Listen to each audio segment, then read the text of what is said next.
राधे राधे, जय श्री कृष्णा। कैसे हैं आप सब? आप सभी भक्तों का मेरे चैनल में बहुत बहुत स्वागत है। तो देखिए, माघ मास की चतुर्थी तिथि को सकट चौथ कहा जाता है।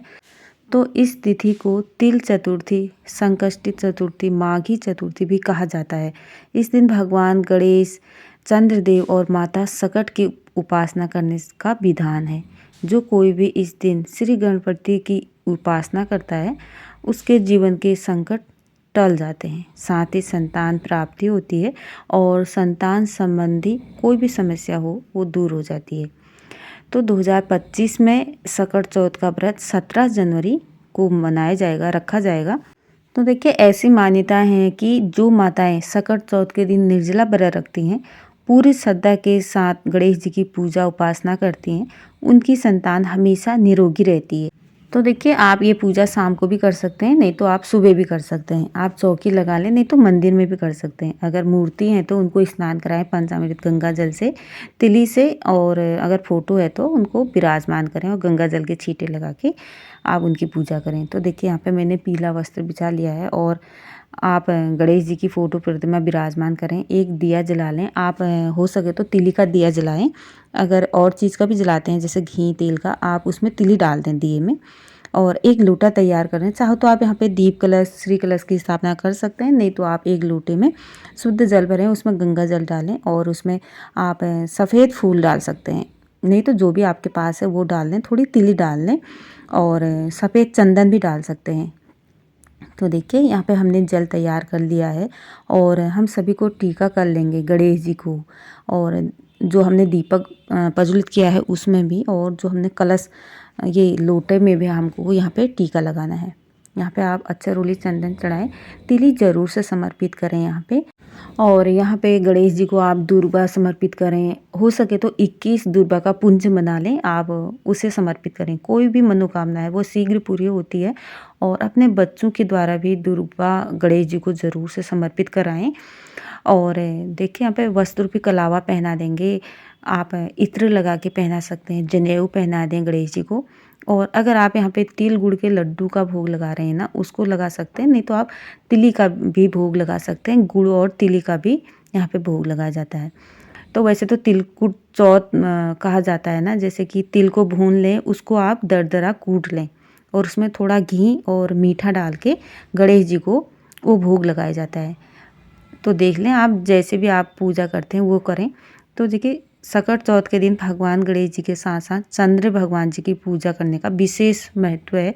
अगर आप व्रत रखते हैं या नहीं भी रखते हैं तो शाम को चंद्रमा की पूजा ज़रूर से किया करें। तो इस दिन व्रत रखने वाली महिलाएं को निर्जला व्रत करना होता है। तो देखिए, गणेश जी की पूजा करने के बाद शाम को चंद्रमा की पूजा ज़रूर से करें और अपने बच्चों की लंबी उम्र, दीर्घ आयु, उज्जवल भविष्य के लिए कामना करें। तो देखिए, संकट चौथ की व्रत कथा इस प्रकार है। मैं इसी के साथ आपको कथा भी सुनाती हूँ।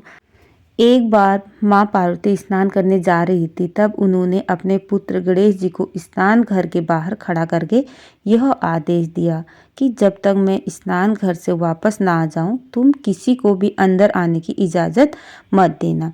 अपनी माता की बात मानकर भगवान गणेश जी स्नान घर के बाहर ही पहरा देने लगे। ठीक उसी समय भगवान शिव माँ पार्वती जी से मिलने आए, लेकिन क्योंकि माँ पार्वती जी ने गणेश भगवान को पहरा देने के आदेश दिया था, इसलिए उन्होंने शिव जी को अंदर जाने से रोका। इस बात से शिव जी बेहद ही क्रोधित हो गए और उन्हें अपमानित महसूस हुआ। ऐसे में उन्होंने गुस्से से अपने त्रिशूल से भगवान गणेश जी पर प्रहार किया, जिससे उनकी गर्दन कटकर गिर गई। जब माँ पार्वती स्नान घर से बाहर आई तो उन्होंने भगवान गणेश जी का कटा हुआ सिर देखा और रोने लगे। और उन्होंने शिव जी से कहा कि उन्हें किसी भी हाल में भगवान गणेश जी सही सलामत वापस चाहिए। तब रोती बिलखती माँ पार्वती जी को शांत करने के लिए शिव जी ने एक हाथी के बच्चे का सिर लेकर भगवान गणेश जी को लगा दिया। इस तरह से भगवान गणेश को दूसरा जीवन मिला और उनके जीवन से एक बड़ा संकट टल गया। कहा जाता है इसी के बाद से इस दिन का नाम सकट पड़ा और तभी से माताएं अपने बच्चों की सलामती और लंबी उम्र की कामना के लिए माघ माह के कृष्ण पक्ष की चतुर्थी को गणेश चतुर्थी का व्रत करने लगी। तो कथा इस प्रकार है। तो देखिए यहाँ पे हमारी पूजा भी हो गई है। दक्षिणा ज़रूर से समर्पित करें, दीप धूप से आरती करें। यहाँ पे लौंग कपूर से भी आप आरती कर सकते हैं गणेश जी की। जय गणेश जय गणेश जय गणेश देवा, माता जिनकी पार्वती पिता महादेवा। इस तरह से भी आप आरती कर सकते हैं। और देखिए आरती को ठंडा करके गणेश जी को हम आरती दिखा देंगे। सभी को घर में आरती घुमाएं, अपना भी लें, क्षमा याचना ज़रूर से करें। फिर आपको ये दक्षिणा और जो तिल है ना, इनको दान करने होते हैं। राधे राधे।